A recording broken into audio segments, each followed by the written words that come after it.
sometimes the most teachable moments in high school don't happen inside the high school. This field out here is an extension of the classroom.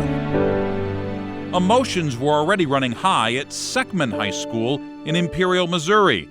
On an October night, before trying to beat one of their toughest opponents, the girls' softball team was on a mission to beat cancer. We did a strikeout cancer night.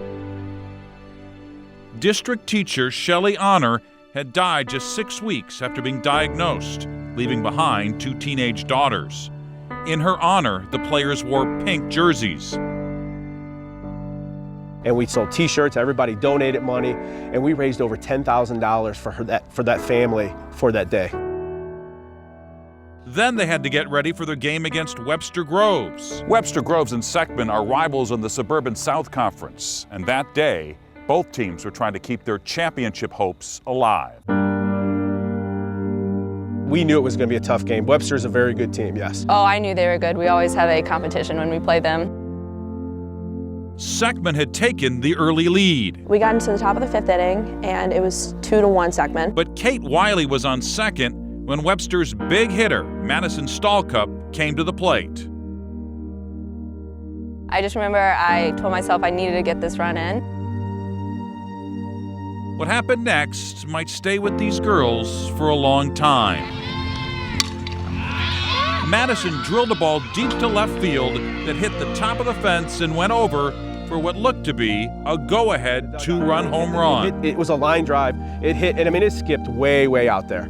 And I knew it right away. But since the ball hit the top of the fence, there was some confusion. The left fielder turned and the sun was right in my eyes, and she threw her arms up, which is pretty much the universal code for it bounced on the ground or it got under the fence. So the umpire did the only thing he thought he could do. He called it a ground rule double. Immediately, the coach at Webster paid him a visit. I just said, hey, you're calling that a double? And he said, yeah. I had no clue that the argument on the field was that he thought it was a ground rule double. I thought they were arguing that it wasn't a home run because it hit the fence. The call would stand until the Seckman coach took a stand and decided to do the right thing. I could hear the umpire saying, I didn't see it, I didn't see it. And so I got up and I looked at my assistant coach and said, Jimmy, I gotta go tell him it's a home run. Though the call favored his team, Steve Bonastia came out of his dugout and told umpire Mike WYATT that it was definitely a home run. I was a 4-sport referee for years, basketball, football, baseball, and softball. I have never seen anything like this. As it turned out, that home run was a huge difference in the game, as Webster Groves went home with a 4-3 victory. Still, for Bonastia, no regrets. When it all comes down to it, realistically, it's a game. And I think it's a better teaching moment to the girls and to everybody around, and that's the way I was taught also. Years from now, the fans, coaches, and players likely won't remember the final score.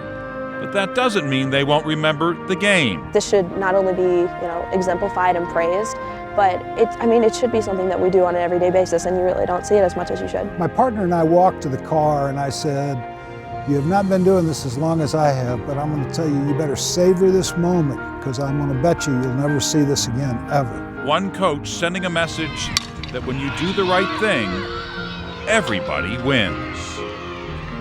It just isn't something you obviously see very often.